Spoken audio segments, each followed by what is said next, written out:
చాలా మంది మన వీడియో సినిమాటిక్ గా ఉండాలి అంటే పెద్ద స్టూడియో పెద్ద పెద్ద లైట్లు ఉండాలనుకుంటారు. మీరు కూడా అలా అనుకుంటున్నారా? అయితే అబ్సల్యూట్లీ రాంగ్ అండి. చిన్న రూమ్ లో చిన్న చిన్న లైట్స్ తో కూడా మనము మన వీడియోని సినిమాటిక్ గా ప్రిపేర్ చేయొచ్చు. ఆ టిప్స్ ఏంటి, ఆ ట్రిక్స్ ఏంటి అనేది ఈ వీడియోలో మీకు చెప్పబోతున్నాను. మరి ఇంకెందుకు late, let us start. Hi everyone, welcome to KM creative zone. This is Kishore Marsetti. ఈ వీడియోలో నేను నా లైటింగ్ సెటప్ ఎలా చేస్తాను అనేది చెప్పబోతున్నాను. చాలా మంది కూడా నన్ను ఈ క్వశ్చన్ కామెంట్లో అడిగారు, మీరు ఎలా చేస్తారో మాకు కూడా చెప్పండి ప్రాపర్గా అని ఈ వీడియోతో చెప్పేస్తున్నాను. వెరీ సింపుల్ అండి. అంటే 3 పాయింట్ లైటింగ్ సెటప్ అని చెప్పేసి మీరు వినే ఉంటారు. అంటే దాంట్లో మెయిన్ గా key light, fill light and background lights. వీటిని చాలా మంది చూపిస్తున్నారు యూట్యూబ్ లో, కానీ ప్రాపర్ గా ఎలా సెటప్ చేయాలనేది వెరీ డీటెయిల్డ్ గా మీకు అర్థమయ్యే విధంగా నేను ఈ వీడియోలో ట్రై చేస్తాను. ఈ 3 పాయింట్ లైట్ సెటప్ స్టార్ట్ చేసేటప్పుడు ఫస్ట్ గుర్తుపెట్టుకోవాల్సిన విషయం ఏంటంటే, మన రూమ్ లో ట్యూబ్ లైట్స్ కానీ ఇంకా వేరే లైట్స్ కానీ ఆల్రెడీ వెలుగుంటే ఫస్ట్ అవన్నీ ఆపేయాలి. చీకటిగా మొత్తం, అంటే మనము ఎవ్రీ లైట్, ప్రతి లైట్ కూడా మనం క్రియేట్ చేసిన లైట్ లాగే ఆ లైట్ నే మనం వాడితే మన వీడియో ఫస్ట్ సినిమాటిక్ వస్తుంది. ఫస్ట్ రూల్ అండి, థంబ్ రూల్ అది. సో ఇప్పుడు నేను నా ట్యూబ్ లైట్ ఆపేసాను. ఒకసారి ట్యూబ్ లైట్ వేసి చూపిస్తాను.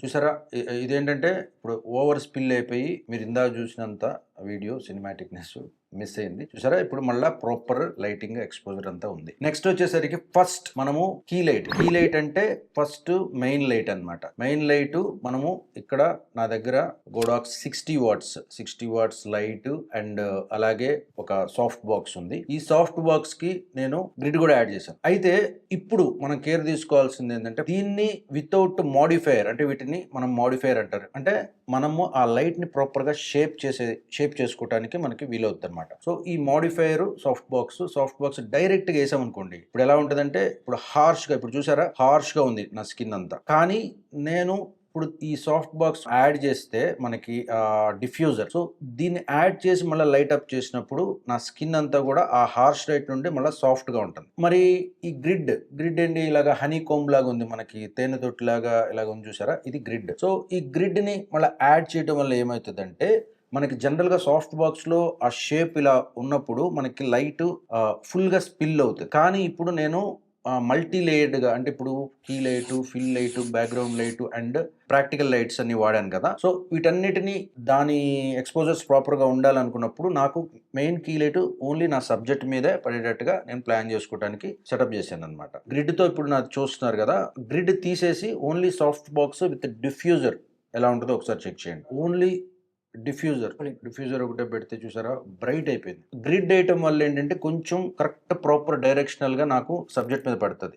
సో బ్యాక్గ్రౌండ్ మీద కూడా అన్నెసరీగా అది స్పిల్ అవ్వకుండా ప్రాపర్ గా మనం కంట్రోల్ చేసుకునేటట్టుగా సెటప్ చేసుకోవడానికి అనమాట గ్రిడ్. మళ్ళీ ఇంకో కన్ఫ్యూజన్ ఏముంటుందంటే, మనకి ఇది విడిగా కొనుక్కోవాలని చెప్పాను కదా లాస్ట్ వీడియో కూడా, నేను ఏ లైట్స్ ఎలాగేంటి అనేది ఒక వీడియో చేశాను. సో అది చూడని వాళ్ళు ఉంటే అది ఒకసారి చెక్ చేయండి. ఇప్పుడు ఈ మాడిఫైయర్ చిన్న రూమ్స్ అని అనుకుంటే గనక, నాకు ఇది దీంట్లో మనకి రేంజెస్ ఉంటాయి అనమాట. సో ఫర్ ఎగ్జాంపుల్ ఏంటంటే, మనకి 45 centimetres, 60 centimetres and 90 centimetres and 120 centimetres అని చెప్పేసి ఆ సాఫ్ట్ బాక్స్ లో ఒక్కొక్కటి పెద్ద పెద్దగా ఉంటాయి. సో మనకి ఎక్కువ స్పేస్ కవర్ చేయాలనుకున్నప్పుడు పెద్దదానికి వెళ్ళాలి. సో మనకి యూట్యూబ్ వీడియోస్ కు బేసికల్ గా ఇలా టాకింగ్ హెడ్ మనము చేసేటప్పుడు అయితే, సో మనకి బేసిక్ గా చిన్నది 45 సెంటీమీటర్స్ కానీ లేకపోతే 60 సెంటీమీటర్స్ కానీ సాఫ్ట్ బాక్స్ మనకి సెట్ అయిపోతుంది. Next position of the key light, అంటే కీ లైట్ కరెక్ట్ పొజిషన్, ఏది కరెక్ట్ పొజిషన్ అనేసి మనకు ఉంటుంది.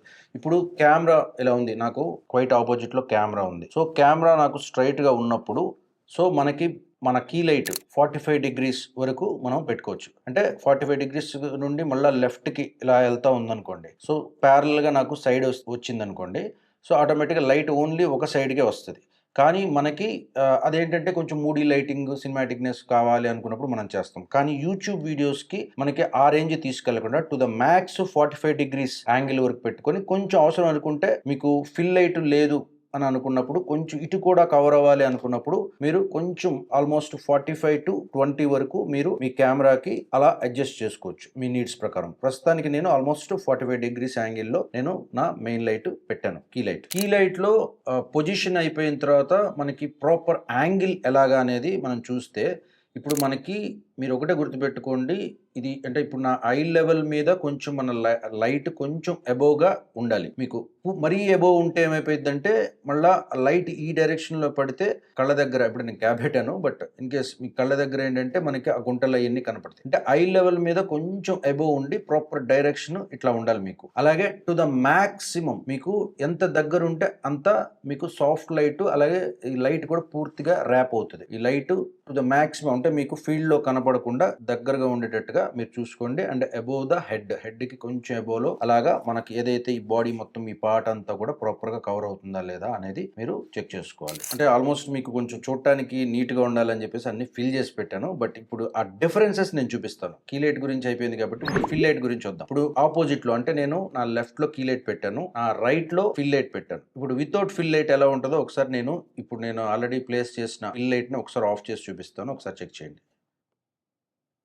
ఇప్పుడు నేను ఫిల్ లైట్ ఎయలేదు. సో, కీ లైటే నేను ఎసాను. సో, ఈ సైడ్ కొంచెం డార్క్‌గా ఉంది. సో, ఒక్కొక్కసారి ఇలా గూడా చేయొచ్చు. బట్ ఏంటంటే నా ఐ కింద గాని ఇదంతా గూడా కొంచెం డార్క్ వచ్చేసేసిందనమాట. సమ్ టైమ్స్ ఫిల్మ్స్‌లో ఏంటంటే కొంచెం ఇంటెన్సివ్ మూడు, కొంచెం డల్ మూడు, కాకపోతే కొంచెం ఏదైనా టెన్షన్ మూడు, థ్రిల్లర్ మూవీస్‌లో ఏంటంటే కొంచెం ఇలాగ హాఫ్ లైట్‌లో కనపడినట్టుగా ఆ మూడ్ క్రియేట్ చేయడానికి ఏస్తారు. కొంచెం ఆ టెన్షన్ క్రియేట్ చేయడానికి. బట్ యూట్యూబ్‌లో ఇలాంటి మనం రెగ్యులర్ చేసే ఈ టాకింగ్ హెడ్ లాంటిదేంటంటే కొంచెం నేను చెప్పేది అదంతా గూడా మీకు ఫ్రీగా కనపడాలి. అంటే కొంచెం ఆ భయం ఏం లేదు కదా! ఇది చాలా హ్యాపీగా ఉండేది. అలాగే ఇన్ఫర్మేటివ్ వీడియో కాబట్టి అవసరం లేదు. కాబట్టి అప్పుడు నేను ఫిల్ లైట్‌ని ఆన్ చేస్తే ఆ డిఫరెన్స్ చూడండి.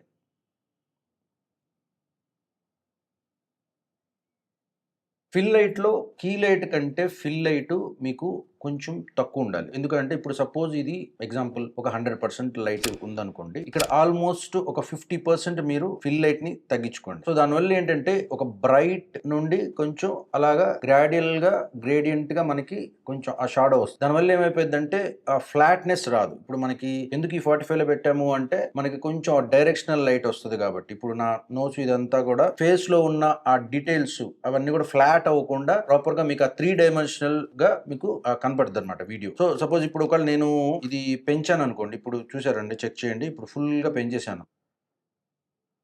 సో, ఇప్పుడు నా ఫేస్ చాలా ఫ్లాట్‌గా ఉంది. సో, మీకు ఆ ఫీల్ లేదు. అంటే ఆ సినిమాటిక్‌నెస్ తగ్గిపోయింది. వాట్ ఈస్ సినిమాటిక్‌నెస్ అంటే proper highlights and proper shadows అండి. అలాగే ప్రాపర్ స్కిన్ ఎక్స్‌పోజర్. నేను నెక్స్ట్ స్కిన్ ఎక్స్‌పోజర్ ఎలా చేయాలి కెమెరా సెట్టింగ్ కూడా నెక్స్ట్ వస్తది. వెయిట్ చేయండి.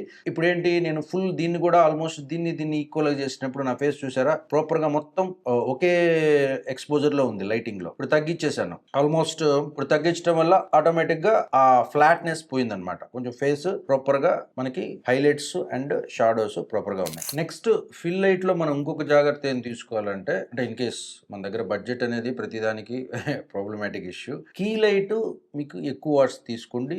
ఫిల్ లైట్ కొంచెం హాఫ్ వాట్స్ అంటే ఇప్పుడు సపోజ్ నా దగ్గర 60 వాట్స్ ఉంది. ఇప్పుడు నేను వాడే ఎల్ఈడి ఫిల్ లైట్ అనేది 30 20 ఐ థింక్. సో, చాలా చిన్నదనమాట. సో, నాకు ఇది సరిపోతది. దీనివల్ల ఏమవుతది నాకు మెయిన్ లైట్‌తో కంపేర్ చేస్తే బడ్జెట్‌లో కూడా తక్కువొస్తది. ఒకటే important thing key light and fill light మనం చూసుకోవాల్సింది సీఆర్ఐ వాల్యూ. అంటే మనకి ప్రాపర్‌గా కలర్స్ ట్రూ కలర్స్ చూపిచ్చేది 95+ అబోవ్. ఇప్పుడు ఆల్మోస్ట్ ఇప్పుడొస్తున్న లైట్స్ అన్నీ కూడా 95+ లోనే ఉన్నాయి. కొన్ని చీప్ లైట్స్ కూడా ఉన్నాయి. అవి మీరు చెక్ చేసి తీసుకోండి. అలాగే ఈ డీటెయిల్స్ అన్నీ కూడా నేను డిస్క్రిప్షన్‌లో ఇస్తాను. ఇప్పుడు నేను ఏదైతే చెప్తున్నానో అవన్నీ కూడా. అలాగే మనకి వాట్సాప్ అండ్ టెలిగ్రామ్ ఛానల్స్ ఉన్నాయి. ఆ ఛానల్ రీసెంట్‌గా నేను క్రియేట్ చేశాను. వాటిల్లో కొత్త వీడియోది వస్తది. అలాగే మీకేదైనా కొత్త డీల్స్ సంబంధించిన ఫిల్మ్ మేక్‌కి సంబంధించిన వాటన్నిటిని కూడా నేను దాంట్లో పోస్ట్ చేస్తాను. కంపల్సరీ ప్రతి ఒక్కళ్ళు ఫాలో అవ్వండి. అన్నెసెసరీ ఏమీ కూడా దాంట్లో పోస్ట్ చేయను. ఓన్లీ యూజ్‌ఫుల్ థింగ్ బాగుందన్న దాన్నే చేస్తాను. కాబట్టి మీరు అది కూడా ఫాలో అవ్వండి. ఈ క్యూఆర్ కోడ్స్ మీరు స్కాన్ చేస్తే ఆటోమేటిక్ మన ఛానల్ ఫాలో చేయొచ్చు. సో, థర్డ్ పాయింట్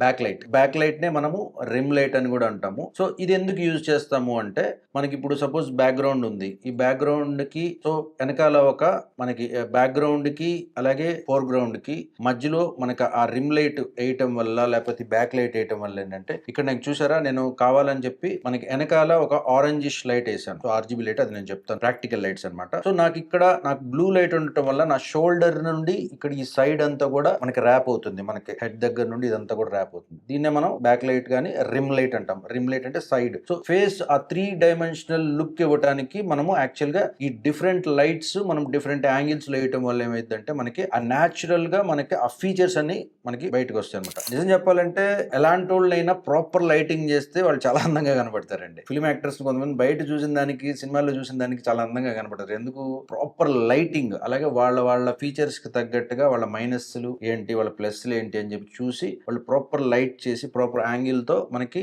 మేక్ చేస్తారనమాట షూటింగ్. సో దానివల్ల కూడా లుక్ వస్తుంది, ఆ అందం అంతా కూడా లైట్ వల్లే వస్తుంది. సో ఇప్పుడు రిమ్ లైట్ గురించి మాట్లాడితే ఆల్మోస్ట్ ఇప్పుడు నా కీ లైట్ ఉంది కదా, ఈ కీ లైట్ కి క్వైట్ గా ఆపోజిట్ లో బ్యాక్ సైడ్ అంటే మనకి ఫ్రంట్ కి పడకుండా ఆల్మోస్ట్ నాకు ఈ సైడ్ ఎడ్జెస్ పడేటట్టుగా, కొంతమంది ఏంటంటే మరీ ఫ్రంట్ పెట్టేస్తే ఏంటంటే మనకి నోస్ కి ఈ పార్ట్ లో కూడా ఎక్కేస్తుంది అనమాట. సో అందువల్ల ఏంటంటే కొంచెం బ్యాక్ లో క్రాస్ గా 45 డిగ్రీస్ యాంగిల్లో మనకి మెయిన్ ఏంటంటే మనకి ఆ ఫేస్ ఫీచర్స్ అంతా కూడా ప్రాపర్ గా మనకి కనపడటానికి చిన్న యూట్యూబ్ స్టూడియోలో స్మాల్ రూమ్స్ లో కూడా మనం సినిమాటిక్నెస్ తీసుకురావడం ఎలాగనేదే కాబట్టి నేను ఇక్కడ ట్యూబ్ లైట్ పెట్టాను. ఎందుకంటే దీనివల్ల ఏంటంటే నాకు స్పేస్ కూడా కలిసి వస్తుంది.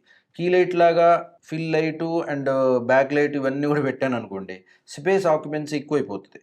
మనం ఎందుకంటే స్టూడియోస్లో మీరు చూసి ఉంటారు, వాళ్ళకి ఏంటంటే చాలా స్పేస్ ఉంటుంది కాబట్టి అన్నిటికీ ఇలాంటి మేజర్ లైట్సే యూజ్ చేస్తారు. బట్ మనము యూట్యూబ్కి తక్కువ స్పేస్లో మనం సినిమాటిక్నెస్ తీసుకురావాలన్నప్పుడు మనం కొన్ని ప్లాన్ చేసుకోవాలన్నమాట. బ్యాక్గ్రౌండ్ లైట్ ఒకటి అండ్ రిమ్ లైట్, ఈ రెండు కూడా మీరు సిఆర్ఏ వాల్యూస్ మీకు అవసరం లేదు. కొంచెం మీ దగ్గర తక్కువలో ఏదున్నా సరే, చిన్న ఎల్ఈడి లైట్స్ కానీ ఏమైనా ఉన్నా సరే వీటిని మనం యూజ్ చేయొచ్చు. అంటే కాస్ట్ కటింగ్ బడ్జెట్లో చేయాలనుకున్నప్పుడు నా బ్యాక్గ్రౌండ్కి అంటే సబ్జెక్ట్ నాకు కొంత డిస్టెన్స్ మెయింటైన్ చేసామనుకోండి, మీకు ఆ సపరేషన్ కూడా తెలుస్తుంది ఫోర్గ్రౌండ్కి బ్యాక్గ్రౌండ్కి. అట్లీస్ట్ మీరు 2 to 3 feet మెయింటైన్ చేస్తే మీకు ఆ డెప్త్ కూడా ఉంటుందన్నమాట వీడియోలో. నేను ఆపోజిట్లో నా స్టూడియోలో వెనకాల నా మానిటరు ఇదంతా ఉన్న సైడు నేను రెగ్యులర్గా చేస్తూ ఉంటాను వీడియోస్. సో అలాంటి సెటప్లో చేస్తే ఏముంది, సినిమాటిక్నెస్ బాగానే ఉంటుంది, వెనకాల లైట్లు ఉంటే అదంతా ఉంటుంది. కానీ జనరల్గా ఈ ప్లేన్ బ్యాక్గ్రౌండ్ ఎందుకు తీసుకున్నానంటే ప్రతి ఇళ్లలో కూడా మనకి జనరల్గా వాల్స్ ఇదంతా కూడా ప్లేన్ వాల్స్, ఒక వాల్ లేకపోతే ఏదైనా కర్టన్ పెట్టుకొని అక్కడే మనం మ్యాక్సిమం ఎంత లుక్ తీసుకురావాలో ట్రై చేయాలి. కాబట్టి అందుకని ఈ బ్యాక్గ్రౌండ్ నేను సెలెక్ట్ చేసుకున్నాను.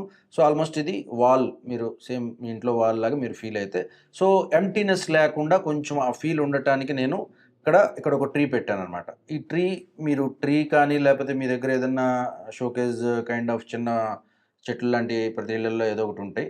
సంథింగ్ ఏదో ఒకటి కొంచెం ఆ ఫ్లాట్నెస్ లేకుండా ఒకటి మనకు ఇలాగ ప్రాక్టికల్స్ అనమాట. ఇవన్నీ కూడా ఇక్కడ చూసారా మీరు, ఒక ల్యాంటర్న్ లాంటిది పెట్టాను. మీ ఇంట్లో ఏదున్నా సరే, ఒక చిన్న లైట్స్ ఉన్నా సరే, బెడ్ ల్యాంప్స్ కూడా కొన్ని సైట్స్ అలా ఉంటాయి. అలాంటివి కూడా మీరు పెట్టినప్పుడు ఏంటంటే మీకు ఇవన్నీ కూడా లుక్ వచ్చేస్తాయి. కిందది ఏంటో మీరు చెప్పండి ఒకసారి కామెంట్స్లో మీరు గమనిస్తే కనుక.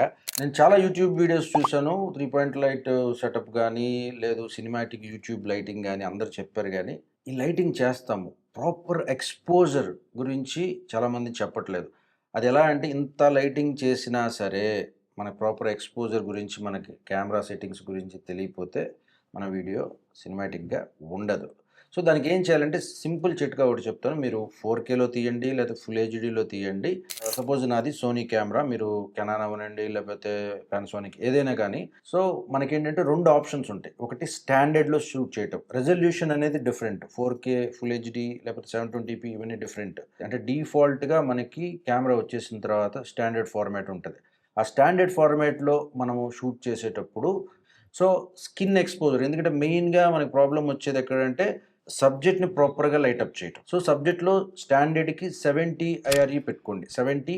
అలాగే రేంజ్ అని ఉంటుంది. సో ఆ రేంజ్ మీరు +or-3 అంటే ఇప్పుడు నేను 70 పెట్టాను అనుకోండి, -70కి మైనస్ వచ్చేసరికి ఎంత 67, అలాగే 70 ప్లస్ వచ్చి 73 వరకు. అంటే ఈ రేంజ్ ఉన్నంత వరకు మీకు జీబ్రా లైన్స్ కనపడతాయి అనమాట, మీరు జీబ్రా లైన్స్ ఆన్ చేసుకుంటే. ఇప్పుడు నేను అంటే మీరు స్టాండర్డ్గా పెట్టినప్పుడు జీబ్రా ఆన్ చేశాను నా కెమెరాలో, మీరు చెక్ చేస్తే ఇప్పుడు నేను నా కెమెరా లైట్ ఒకసారి నేను తగ్గిస్తున్నాను చూడండి. సో లైట్ ఆఫ్ చేశాను. అంటే ప్రాపర్గా స్కిన్ టోన్ ఎక్స్పోజ్ అవ్వాలి అంటే ఇప్పుడు చూసారా, ఇప్పుడు కరెక్ట్గా నాకు అంటే స్టాండర్డ్లో షూట్ చేసినప్పుడు ఆ 70 ఎక్స్పోజర్ నాకు కరెక్ట్గా నా స్కిన్ మీద వచ్చింది. సో అది ప్రాపర్ సెటప్ అనమాట. ఇప్పుడు మీరు చూస్తే మళ్ళీ వీడియో చూస్తే చాలా క్లీన్గా ఉంది. నేను ఇందా నుండి అదే సెట్టింగ్ చేస్తూ ఉన్నాను అనమాట. సో క్లీన్గా ఉంది. అదే మీరు లాగ్లో షూట్ చేశారనుకోండి మన డైనమిక్ రేంజ్ ఎక్కువ ఉంటుంది అనమాట. సో దానికి 56 ± 3 అనమాట. అంటే 53 నుండి మీకు ఆల్మోస్ట్ మళ్ళీ 56 పెట్టుకుంటే +3 -3 +3 వరకు కూడా మనకి ఆ రేంజ్లో ప్రాపర్ ఎక్స్పోజర్ మనకి లాగ్లో S-Log3లో షూట్ చేసినప్పుడు ఒకలాగా ఉంటుంది. S-Log2ది కూడా నేను ఇప్పుడు మీ స్క్రీన్ మీద వేస్తాను. సో మీరు యూజ్ చేసేది స్టాండర్డ్లోనా, S-Log2లోనా, S-Log3లోనా అని చెప్పేసి మీరు ఫిక్స్ అయిన తర్వాత ఇప్పుడు ఈ సెట్టింగ్స్ ఏదైతే ఉన్నాయో అవన్నీ మీరు పెట్టుకుని జీబ్రా లైన్స్ ఆన్ చేసి దానికి తగ్గట్టుగా మీరు ఈ లైట్ని ఇందాక నేను సెట్ చేసినట్టుగా లైట్ని పెంచటము తగ్గించటము కరెక్ట్గా మీరు ఏదైతే మెయిన్ కీ లైట్ హైలైట్ దగ్గర కరెక్ట్గా మనకి ఆ జీబ్రాస్ వస్తే గనక మీకు సో ప్రాపర్ లైట్ ఎక్స్పోజర్ అయినట్టు. మనకి బ్యాక్గ్రౌండ్ని పెద్దగా పట్టించుకోవద్దు, ఎందుకంటే బ్యాక్గ్రౌండ్ కొంచెం మరీ టూ మచ్ బర్న్ అయిపోతుంది అంటే కనుక మీరు చూస్తే మనకు అర్థమైపోతుంది. సో యావరేజ్గా ఉంది అని అనుకుంటే చాలు ప్రాపర్గా. సో అలా సెట్ చేసుకోవాలి. సపోజ్ మీ దగ్గర బ్లూటూత్ ఎనేబుల్డ్ లైట్ లేదు అని అనుకున్నారు అనుకోండి, దాని సింపుల్ ట్రిక్ ఏంటంటే మీరు ఇన్ కేస్ ఇప్పుడు నేను సేమ్ పొజిషన్ ఎక్కడ ఉంటానో అక్కడ పొజిషన్లో ఉండి సో మీరు ఇలాంటిది ఒకటి చిన్న కార్డ్ కొనుక్కోండి, చాలా తక్కువలోనే ఉంటుంది. ఇదేంటంటే మనకి గ్రే కార్డ్ అంటారండి, అంటే మిడిల్ గ్రే. ఈ మిడిల్ గ్రే మన స్కిన్ టోన్కి ప్రాపర్ ఎక్స్పోజర్కి దీనికి ఈ మిడిల్ గ్రేకి కరెక్ట్ సెట్ అవుద్ది అనమాట. సో అలాగే బ్యాక్ సైడ్ మీకు వైట్, ఈ వైట్ ఒకవేళ ఇన్ కేసు వైట్ బ్యాలెన్స్ చేసేటప్పుడు మీరు ఈ వైట్ని ఇలా పట్టుకొని కొంచెం రికార్డ్ చేసి ప్రాపర్ లైటింగ్ అంతా అయిపోయిన తర్వాత ఒక వైట్ కార్డ్ ఇలా పట్టుకుంటే కూడా వైట్ బ్యాలెన్స్ మీకు ఈ వీడియో మొత్తం కంటిన్యూస్గా మీరే చేస్తారు కాబట్టి ఎక్కడో ఒక చోట మనం అలా క్లిక్ చేస్తే ఈ ఫుల్ లెంత్ వీడియోలో మీకు వైట్ బ్యాలెన్స్ అయిపోద్ది. నెక్స్ట్ వచ్చేసరికి ఎక్స్పోజర్ కరెక్ట్గా చేసుకోవడానికి ఇప్పుడు నేను ఫేస్కి దగ్గర ఇలా పెట్టుకున్నాను. ఇది ఒక స్టాండ్ గేస్ పెట్టేసింది ఇట్లా కరెక్ట్గా మన సబ్జెక్ట్ పొజిషన్ దగ్గర. సో ఇప్పుడు నేను తగ్గించాను అనుకోండి ఎక్స్పోజర్, ఇప్పుడు మీకు కనబడతల్లా కరెక్ట్ ఎక్స్పోజర్. ఇది స్కిన్కి ఈక్వల్గా మనకి మిడిల్ గ్రే అని చెప్పాను కదా. సో ఇప్పుడు నేను ఎక్స్పోజర్ కొంచెం స్లోగా పెంచుతున్నాను చూడండి. ఇప్పుడు ప్రాపర్గా జీబ్రా లైన్స్ వచ్చినాయి. సో ఈ విధంగా మన స్కిన్ కూడా ప్రాపర్గా ఇప్పుడు నాది ఎక్స్పోజర్ ప్రాపర్గా ఉంది. కాబట్టి ఏంటంటే జీబ్రా లైన్స్ మెయిన్గా మీరు హైలైట్ ఏరియా ఏదైతే కీ లైట్లో ఉందో అక్కడ మీరు చెక్ చేసుకోవాలి. స్లోగా ఇటు తక్కువ ఉంటుంది, ఎందుకంటే మనము ఇటు ఫిల్ లైట్లో తక్కువ ఉంటుంది కాబట్టి హైలైట్ అంటే ఇది బర్న్ అయిపోయేది, ఇది మెయిన్ హైలైట్ అది ప్రాపర్గా బర్న్ అయిపోయిందంటే స్కిన్ డీటెయిల్స్ మనకు కనపడవు. కాబట్టి జీబ్రా లైన్స్ మెయిన్ హైలైటెడ్ ఏరియాని మీరు చెక్ చేసుకోండి. సో షాడోలో కొంచెం తగ్గుతుంది, దాని గురించి ఏమి మీరు టెన్షన్ తీసుకోమాకండి. ఓకే, అసలు మీకు ఎలా చెబితే అర్థమవుద్దని నేను 2 డేస్ నుండి నాకు దాని మీద ఫుల్గా స్టడీ చేశాను. సో కొన్ని వీడియోస్ చూస్తే వాళ్ళు ఎలా చెప్పారు, మైనస్లు ఏంటి, మనం ఎలా చెప్తే మన ఆడియన్స్కి వీళ్ళందరికీ అర్థమవుద్దని చెప్పేసి గట్టిగా ట్రై చేసి ఇలా చెప్పాను. ఐ థింక్ మీ అందరికీ అర్థమైంది అని నేను అనుకుంటున్నాను. ఈ వీడియోలో నేను చెప్పిన టిప్స్ అండ్ ట్రిక్స్ అలాగే ఈ సెట్టింగ్స్, కెమెరా సెట్టింగ్స్ ఇవన్నీ యూజ్ చేసి ఒకవేళ మీ వీడియోలో నిజంగా చేంజ్ వచ్చింది అనుకుంటే కనుక ఖచ్చితంగా ఒక కామెంట్ చేయండి. అప్పుడు కొంచెం బూస్ట్ వస్తుంది. మంచి వీడియోస్ మీకోసం ఇంకా మరిన్ని చేస్తాను. మరొక మంచి వీడియోతో మళ్ళీ కలుద్దాం. This is Kishore Marsetti. Thank you very much.